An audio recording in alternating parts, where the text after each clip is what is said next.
Hello, my friend, and welcome to Pro Wrestling Daily. My name is Aaron Machbitz. On Friday, May 2nd, we saw a ton of WWE releases. About 2 hours before Friday Night SmackDown aired, we saw some WWE releases, some major releases hit WWE. Now, I think this impacted and hindered people's ability to focus and watch and really care about Friday Night SmackDown on May 2nd. It wasn't a great show overall. 3 hours is still too long, but I believe people, fans, whether they were pretending or not to care about the WWE releases, hindered the mentions and at least the social media and at least the internet wrestling community's ability to enjoy SmackDown. Again, it wasn't an amazing show overall. There were some highlights for sure, like Hero Randy Orton, which we'll talk about soon. But the WWE releases always seem to hit the internet wrestling community really hard for some reason. And I think there's some pretend virtue signaling. I think there are some people who do actually care about the well-being and the future of these superstars. But first and foremost, this is people getting fired from their job. So as someone who's watching this, you maybe experienced it personally, or you know someone personally who's been fired from their job. It sucks. It's horrible. It doesn't feel great. A lot of times for these WWE releases, it comes out of nowhere, especially maybe if you were just on TV a week ago or something was building for you, or you just came back from an injury and had a couple matches, and then all of a sudden you're getting released. It sucks. It doesn't feel good. And the first thing we shouldn't do on the internet wrestling community, on Twitter, on X, on whatever, is talk about where these people should be going. Let them just be in this moment for a little bit. That's why, Friday is a great day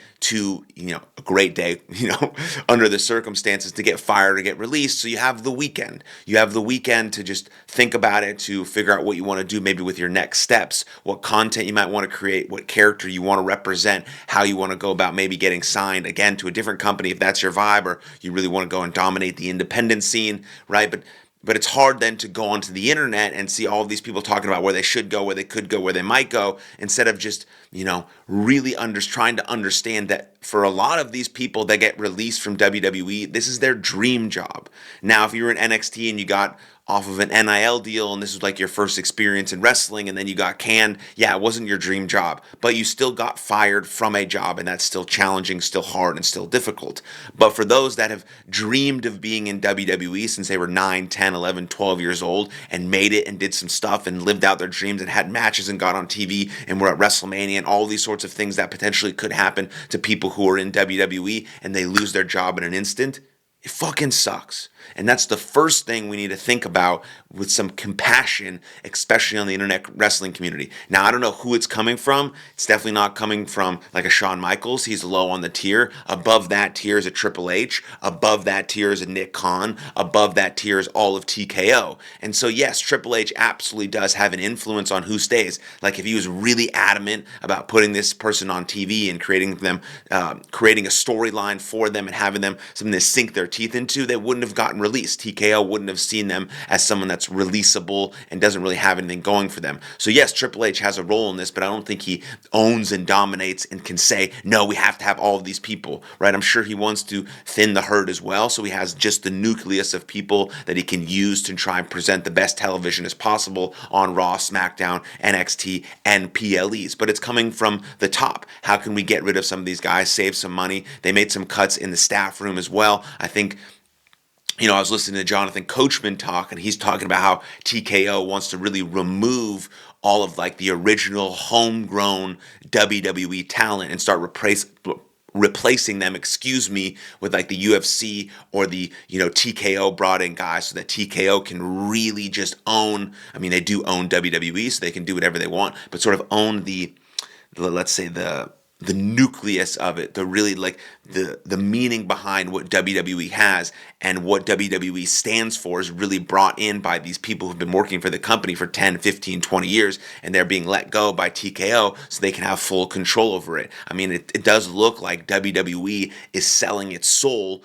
to TKO and it's not really moving in the right direction. Now, this is far beyond some WWE releases, but it all plays a part. And I don't know if Triple H is to blame. Maybe he is a little bit. Maybe, obviously, like I said, if he really had something for these people to do, they wouldn't be getting released. So there is an amount of blame on him, but it really comes from the tippy top about them just, cleaning house, wanting to probably save money or hiring other people or do some stuff that, they have full control over. So WWE homegrown talent and writers and staff are not making all these big decisions, and all that stuff plays a part to this. And then when we think about the fans, the internet wrestling community, the best thing you can do is not virtue signal online that you care about these wrestlers when you didn't care about them the whole time they were signed. Now they get released. Now you care about them. Now you post their stuff. Now you retweet them. And now you're all concerned about their well-being and their safety and where they're going to go next. Well, keep that energy. If you do care now, if you posted something or you made a video about it or whatever you're saying online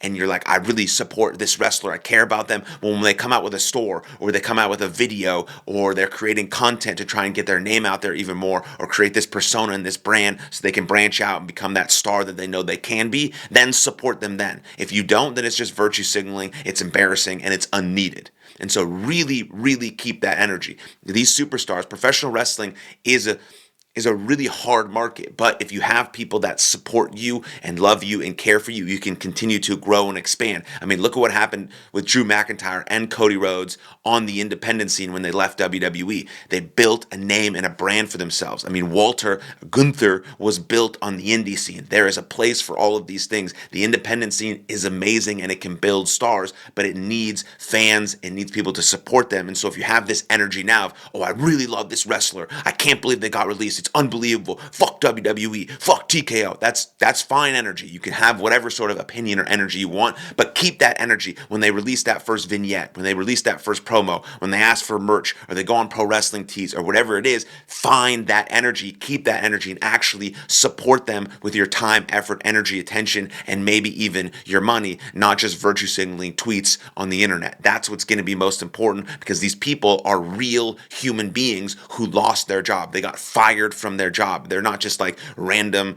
fake people. They're real human beings with families and lives and mortgages and apartments and things to do, and they just got fired from their job just like anyone else. Yeah, it's a hell of a cool job, and it's in the public platform, and we judge them all sorts of times because they're in the public eye, but it is still getting fired from a job, and we should try and support them in real life, not just with our tweets, because that doesn't do anything for anyone, but like with our real energy, our real time, and our real effort, if we say that is actually something that means something to us. I think that's very important when we think about releases for WWE. Now, I'm just going to quickly move on to SmackDown. I don't have much to say about it, just this one thing that we absolutely love.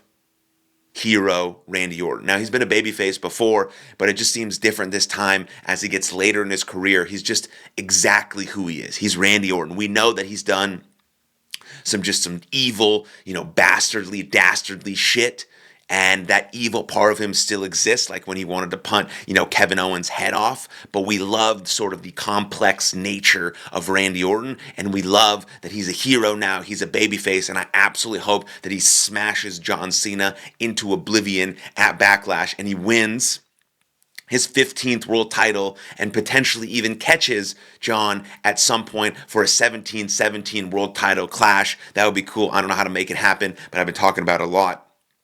But I just want to mention that about SmackDown. The most important thing coming from WWE right now is the releases that overtook anything that happened on SmackDown. It's also very interesting, though, to see that Aleister Black did not get much of a reaction on SmackDown. The Miz is still one of the best and most underrated superstars of all time, so I'll say that. But Aleister Black did not get the reaction or the reception that people thought he did. Rusev did. Aleister Black did not, but I think that fatal four-way match at Backlash is going to be freaking sick. Those are absolute hoss studs, just getting after it. But most importantly, we stand and we love freaking hero Randy Orton, and I hope he beats the brakes off of freaking John Cena at Backlash. And I think that Gunther is going to chop the chest of Pat McAfee into a hole, and I pray to God that we just don't have to see Goldberg, or that's not where it's leading to, but I think it is. But anyways, those are my thoughts and opinions. Let me know what you think in the comments down below. I'd love to hear from you, and also like this video, subscribe to the channel,